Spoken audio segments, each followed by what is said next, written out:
Jadi polisi memperkirakan kalau ini kemungkinan bukan merupakan kasus pencurian. Tapi jelas ini adalah pembunuhan ruang tertutup karena dua kuncinya itu jelas-jelas terkunci ya dari luar. Dan itu dilihat sama tetangganya tadi. Nah, kemudian mereka itu juga melihat apakah ada bekas darah lain di rumah itu kecuali di daerah tempat Julia ditemukan. Dan mereka nggak menemukan apapun guys. Jadi darah entah itu di tempat shower ya, mungkin habis bunuh terus cuci baju atau gimana ya pembunuhnya, tuh nggak ada bekasnya darah sama sekali di saluran pembuangan air mereka. Pokoknya di tempat kasus pembunuhan itu benar-benar aneh banget karena benar-benar bersih, nggak ada clue sama sekali untuk kasus pembunuhan ini. Untuk mengetahui pembunuh dari si kasus ini ya guys, nah polisi tentunya harus tahu ya kira-kira kapan Julia ini meninggal, supaya mereka bisa tahu siapa aja yang pada waktu itu nggak punya alibi ya untuk dijadikan tersangka. Kemudian mereka mengundang seorang petugas forensik. Pada masa itu tuh memang teknologinya nggak secanggih sekarang ya guys, nggak ada yang namanya laboratorium untuk memeriksa membedah mayat dan lain sebagainya, itu nggak ada. Tapi pada waktu itu ditemukan metode, yaitu mereka tuh mengenali waktu kira-kira mayat ini sudah meninggal selama berapa jam, itu dari tingkat kekakuan tubuh mereka. Jadi mereka ini tubuhnya udah kaku di bagian mana aja. Kalau bagian sini berarti udah berapa jam, bagian sini udah berapa jam, kayak gitu ya. Kemudian ada juga yang namanya proses rigor mortis. Rigor mortis itu kayak proses pembusukan gitu. Jadi mereka harus lihat gitu ya, kira-kira mayat ini proses pembusukannya udah sampai tahap mana. Tentunya waktu itu mereka udah ngadain penelitian. Kalau tahap ini berarti berapa menit, tahap ini berarti berapa jam gitu. Dan menurut ahli forensik yang melihat tubuh atau mayat dari Julia ini meninggal pada pukul 8 malam hari itu. Nah jadi si pembunuh ini harusnya nggak punya alibi dari pukul jam 8 ke bawah gitu ya, nggak punya alibi. Karena waktu itu si pembunuh membunuh Julia dong, yang buat alibi cuma bisa Julia yang waktu itu sudah meninggal. Pada akhirnya si polisi ini ya mulai memikirkan siapa sih kira-kira tersangkanya gitu ya.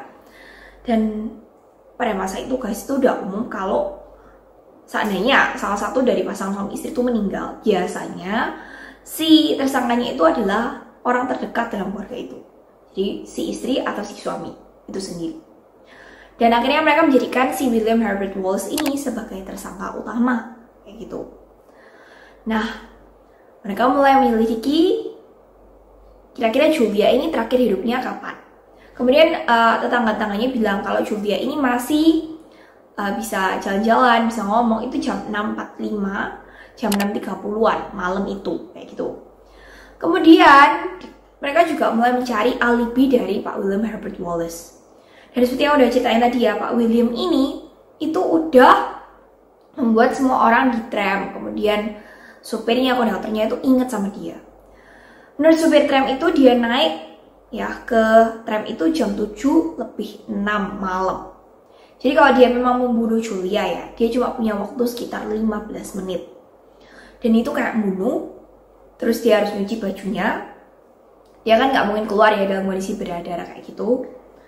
Tapi anehnya di saluran buangan itu kan nggak ada bekas darah ya. Jadi kayaknya nggak mungkin kalau dia gitu loh ya. Terus habis itu Pak William sendiri ditanyain, kamu mau kemana pukul jam segitu ya.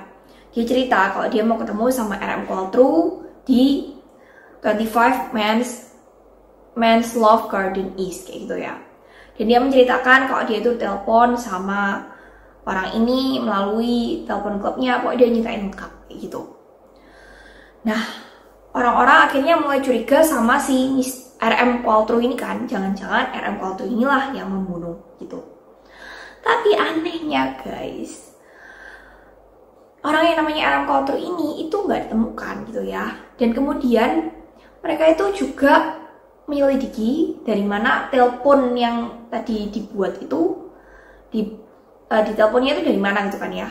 Ternyata RM Qualtrough ini yang nggak tahu orang asli atau bayangan itu menelpon dari sebuah kotak telepon yang lokasinya cuma berjarak 300 meter dari rumahnya Wallace atau William Herbert Wallace. Polisi akhirnya mulai kembali lagi curiga ke Pak William ini. Jangan-jangan dia ini habis telepon dengan menyamar ya, dirinya sendiri, dia nyamar. Kemudian dia itu berangkat ke klubnya itu. Karena kayaknya nggak mungkin ya kan, Pak, gimana caranya Pak RM Coulter ini yang nggak dikenal sama Pak William ini itu tahu kalau Pak William itu pergi ke klub itu setiap hari itu tuh. Padahal Pak William tuh belum tentu kan pergi ke klub itu. Dia walaupun tawarin main itu belum tentu datang kayak gitu. Gimana caranya orang ini yakin dan tahu kalau Pak William pasti bakal datang ke klub itu. Nah, ini poin anehnya. Jangan-jangan Pak William ini sendirilah yang membuat telepon itu. Anehnya lagi, Pak William tadi itu juga kan meyakinkan semua orang mengenai alibinya dia. Jadi di tram, kemudian dia turun, dia tanya orang, dan lain sebagainya. Jadi polisi ini lebih yakin lagi kalau dia ini adalah pembunuh dari kasus ini, atau pembunuh istrinya sendiri, yaitu Julia. Akhirnya pada bulan April 1931,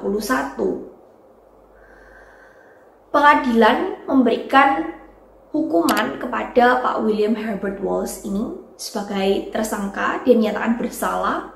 Dia diberi hukuman gantung, guys, untuk kesalahannya ini. Tapi beberapa saat kemudian pihak dari pengadilan juga itu kemudian memutuskan kalau tidak ada bukti yang cukup untuk menahan Pak William Herbert Wallace ini. Karena pertama tidak ada senjata pembunuh. Kemudian alibinya dia itu sempurna pada waktu itu. Terus juga baju bekasnya dia bunuh itu dibuang kemana gitu ya. Jadi ada beberapa missing puzzle itu ya dalam kasus ini. Dan akhirnya Pak William itu pun dibebaskan dari tahanan, dinyatakan tidak bersalah. Dan semenjak saat itu dia pindah ke daerah lain di Inggris. Dia hidup di sana. Tapi karena memang dia udah penyakitan ya guys, dia sakit ginjal udah dari lama. Pada tahun 1933, akhirnya dia juga meninggal. Dan dia dikuburkan bersama dengan istrinya dalam satu kuburan gitu.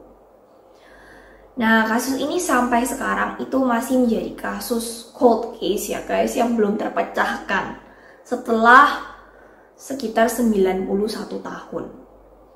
Padahal dengan teknologi sekarang seharusnya kita bisa tahu ya siapa pembunuh pada masa itu. Tapi karena Pak Williamnya sendiri sudah meninggal, jadi polisi nggak bisa menemukan tersangka-tersangka lain gitu, yang mungkin punya dendam dengan pasangan suami istri ini, atau mungkin ada trik-trik lain yang kita nggak tahu ya.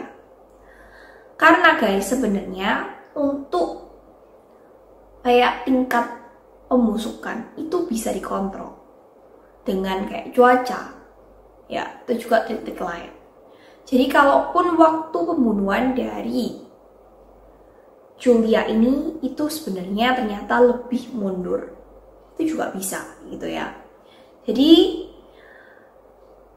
ada banyak hal yang sayangnya itu nggak bisa ditemukan karena keterbatasan teknologi pada masa itu. Nah, gimana guys menurut kalian? Apakah kasus ini cukup menarik? Dan menurut kalian kira-kira siapa pembunuhnya? Apakah RM Coulter itu benar-benar ada atau enggak? Kita nggak tahu ya. Tapi yang pasti kasus ini benar-benar terkenal banget dan sampai dijadikan buku guys. Jadi saking terkenalnya ya, ada banyak banget penulis novel misteri yang menjadikan kasus ini sebuah buku. Dan mereka juga mengungkapkan kayak analisa-analisa mereka mengenai kasus ini sendiri. Dan kebanyakan dari mereka pastinya berpendapat ya kalau Mr. Wallace inilah pembunuh dari Julia, istrinya.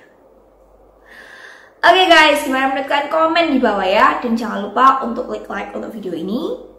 Dan untuk kalian yang belum subscribe, jangan lupa klik subscribe channel aku, Eva Hasan B. Dan juga klik lonceng supaya kalian dapat notifikasi kalau ada video terbaru dari aku. Thank you guys, dan sampai jumpa kembali di video-video berikutnya. Bye-bye.